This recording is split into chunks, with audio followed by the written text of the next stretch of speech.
It's quite an honor to be opening this panel today. The topic we're discussing is Turkey, but I invite you to keep a global look as we discuss developments in Turkey. The context, the broader context, is the rise of authoritarian illiberalism worldwide. I think given what's happening in America, for one, it's clear that we're grappling with a worldwide phenomenon.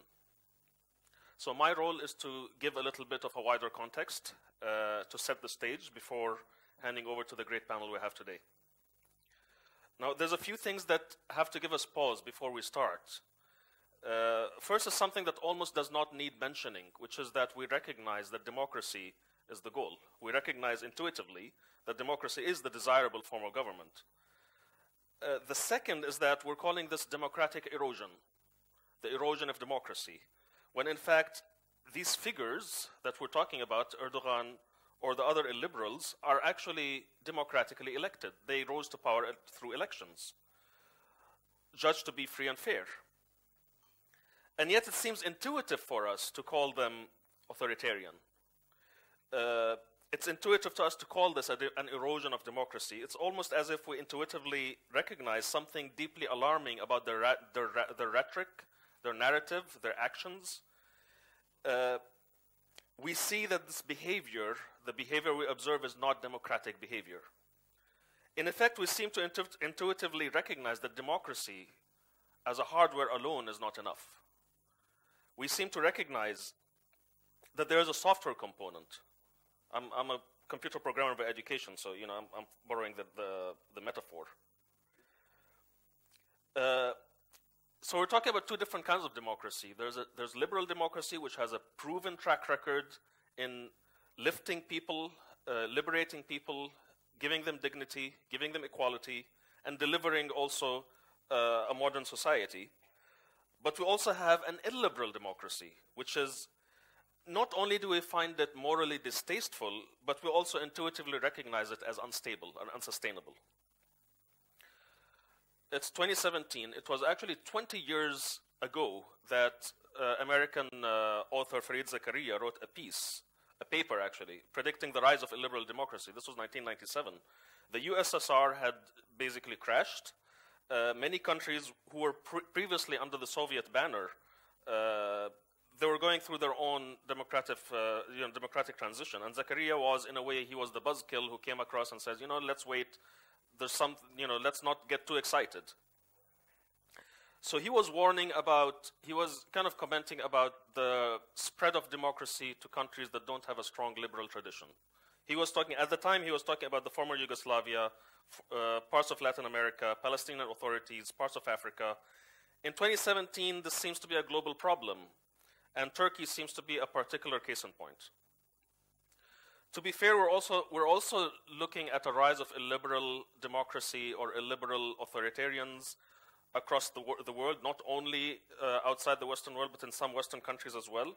But the driver seems to be different. I recently wrote a piece for Aftenposten, just came out 2 days ago, outlining that and offering a perspective. Ironically, the rise of illiberal democracy outside the Western world seems to be a consequence of socioeconomic success. Over the past few decades, a combination of economic reform and democracy has lifted millions of people who are previously outside the political system, lifted them into the middle class, and activated them as political agents. The problem is that these people, these millions, a lot of them were never actually liberalized. They were never actually convinced of liberalism. As it happens, one of the biggest threats to liberal democracy is illiberal voters. The bigger problem with the rise of the populists is not only that they're illiberal, it's that they have a wide voter base. So we're talking about millions of voters who aren't liberal. In fact, to the average AKP voter, the word liberal is a slur. And who does this remind you of? When directed at a person or a party or a media, liberal media, it's an insult. Liberalism is associated with an elite who are seen to be detached from the people and actively working to suppress their agency and their will. Now, honestly, who does this remind you of? So this is what democratic erosion is. It's at heart, it's actually an erosion of liberalism. Illiberal democracies are not only terrible places to live, especially if you're in the opposition or if you're a minority, they're also inherently unsustainable. A textbook case is what happened in Russia since the fall of the Soviet Union and how Putin ended up, we went from a nascent, promising kind of democracy to a competitive authoritarianism, to what's looking more and more like an outright dictatorship. In 2014, Larry Diamond wrote a paper titled, "Is Democracy in Decline?" This was 3 years ago. He noted the mechanisms. He was talking about how does this happen, the mechanism by which an illiberal democracy stops being a democracy altogether. And he noted 3 different steps, and I'm sure there'll be a lot to comment on. First is that the executive branch expands. So we go, for example, in the case of Turkey, we see a shift from a parliamentary system to a presidential system. In the case, we're seeing it right now in America, that there's an over-reliance on executive orders. There's always this space. The executive branch tries to make space for itself. Second, opposition rights are trampled and pluralism is attacked. Third, free speech is assaulted under one guise or another. And a lot of the time, free speech is actually assaulted without censorship. There's so many tools that authoritarians can use to assault free speech without actually passing censorship laws. This is the populist playbook. It was used to great success by Putin, and now it's being used by Erdogan. The fact is that illiberal democracy is not sustainable. For democracy to be sustained and to prosper, it needs to be supported by a liberal political tradition, a liberal political culture. And that culture has to be fed continuously by liberal intellectual tradition.